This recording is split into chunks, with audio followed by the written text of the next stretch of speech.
résidence Seydi Hadji Malick Sy radiyallahu taala anhu depuis ci suba cérémonie officielle bi mooy door a jeex noonu waaw ma bàyyi leen ak Moussa nag mu résumé leen li nga xamante ne ni jot nañ ko fee waxtaane ak kilifa diine yi fi teewoon ak autorité yi nga xamante ne ñoo ñëwoon ci gàmm gi. di rafetlu nag taxawaay bi man Dakar laa leen daan gis ci ay événement waaye tey bu ngeen daggee seen soxla yëpp ñëw fi ba Tivaouane waa Tivaouane amel nañ leen ngërëm amel nañ leen cant ñu nuy kilifa Dakar Médina bi yëpp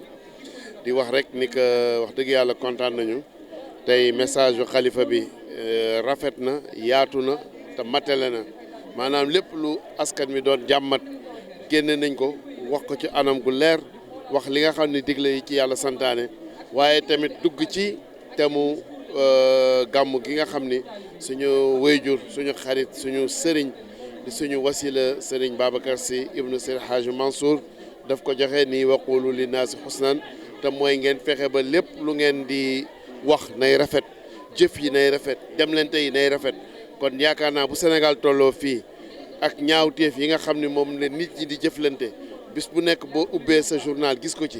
ñu xam ni lii kat jéggi na doyo xalifa bi ne nit ñi delloo si seen xel dafa dem ba ci diggante taalibe yi ak sëriñ bi tey dégg ngeen discours bi nga xam ni moom la ci sëñ Mansour wax Dabakh ibnu Abdoul Aziz Sy Dabakh gis suñu wéyjur moom it yàlla may ko xam-xam mu yaatu mu laabir mu yéwén ci xam-xamam tey li mu ñu wax ko diggante taalibe yi ak sëriñ yi diggante nguur geeg citoyens yi diggante nit ñi seen jëflante ci seen diggante lépp bàyyiwu ci dara ba pare nag nuyu adduna bi yëpp nuyu Sénégal yëpp mbokk gi xarit yi askan wi kenn bàyyiwul kenn macha allah kon yaakaar naa ne tey ji thème bi wax dëgg yàlla traité nañ ko bu baax a baax kilifa yi fi ñëw tamit nekk ci ambassadeur yeneen réew yi ñëw dégg loolu day baax ñu xam ne Sénégal nekkate liñ fi wax yëpp xëy na demeewul noonu ndax nit ñi lañ doon am ci diine di ko am ci tariqa di ko am ci l'islam tey jii la gën a dëgër kon nag yaakaar naa tey bu ngeen ñëwee taataan loolu itam ñun day nekk mbégte ci ñun ñu leen di gërëm bu baax di leen sant di leen ñaanal yàlla. teewaat tuuti rek ci discours sunu papa Malick Sy Dabakh tey dafa est-ce que lii nekkul lu ñu war a daggaat jàngale ko ci école yi parce que tey loo xam ni citoyenneté ak loo xam ni sur les problèmes sociaux des Sénégal la ko accès tey. loolu moom wax nañ ba tàyyi ne Sénégal feek jëluñu discours yi di ko jàngale ci école yi ndax bu leen xalaat ni rek ci discours bii la yem Seydi Hadji Malick bind na Zajrul Qulub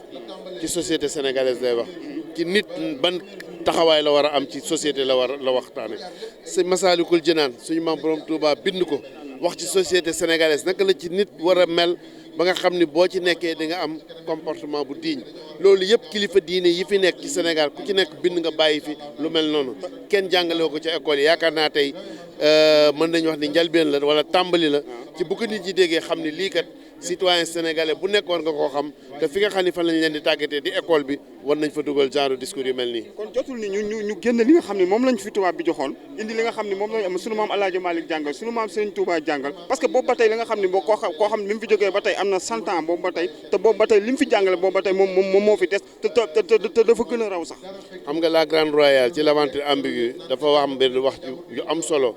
bi muy wax Samba Diallo est-ce que ce que vous gagnez vaut ce que vous avez perdu wala xaw ma est-ce que ce que vous avez perdu vaut ce que vous avez gagné maanaam li ngay bàyyi ak li ngay gagné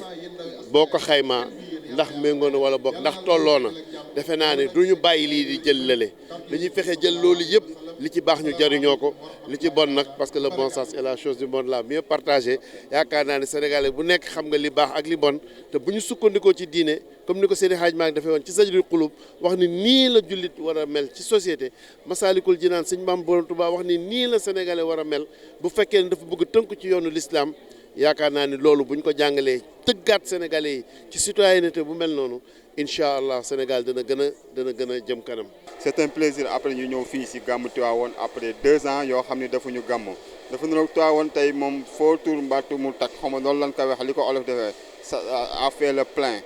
parce que loo xam ni toog 2 ans defuñu gàmmu maanaam def nañ gàmmu sax mais dañ def gàmmu c'est ça ku si nekk na nga toogoon seen kër nit ñi dañuy namm retrouvailles dañuy namm fekk gàmmu gi comme nag tey cérémonie officielle bi soo xoolee jeex na bon mu nekkoon cérémonie officielle boo xam ne c'était riche en événements c'était riche en personnalité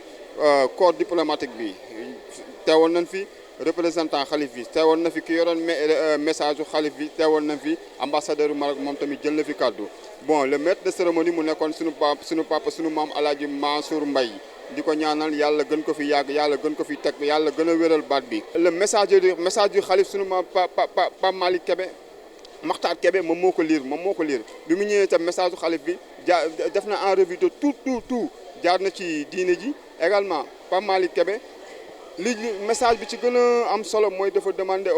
ñu ñëwaat ci affaire agriculture bi mu demander à l'état du Sénégal également ci affaire engrais beeg affaire grain yi nga xam ni nan ko jox ñi nga xam ni dafa ñëw ni borom daraja yi lan koy jox mu ñëwaat ci lépp également mu ñëwaat tam ci éducation bi surtout mu ñëwaat ci éducation ci jàngale sunu maam El Hadj Malick Sy également soo xoolee li xew ci école yi également ñun naan ñi nga xam dañuy jaay ay sachet sangara 100 francs moom tamit ñëwaat na ci également ñaawlu na ci également mu ñëwaat tam sur la démission des parents dafa nuroog léegi parents yi dañoo démissionné ci seen doom parce que da ngay taxaw xale nga ne ko non nga ne mënalu ma ko dara alors que loolu amu fi woon maanaam daal moom en résumé moom dafa ñëw defaat introspection sur la vie en société ñëw na également tamit sur Pape Makhtar Kébé ci message yu sunu Serigne Mbaye Sy Mansour pour Serigne Mbaye Sy Mansour sur li xewoon assemblée nationale également di ko ñaawlu muy demander tamit également loo xam ne bu mu fi xewati di ñaan laal pour sur les acteurs politiques également ñu dem sur les concertations. Fatini Malick moo nekk ci caméra bi amoon na Fatima tamit mi nekkoon ci moom tamit également mi ngi woon sur le terrain comme reporter Adama moom moo nekk à la régie di leen gërëm di leen sant di leen jaajëfal xam naa ñu ngi ñëwaat ak yeneen vidéo ba tey gàmmu gi jeexagul.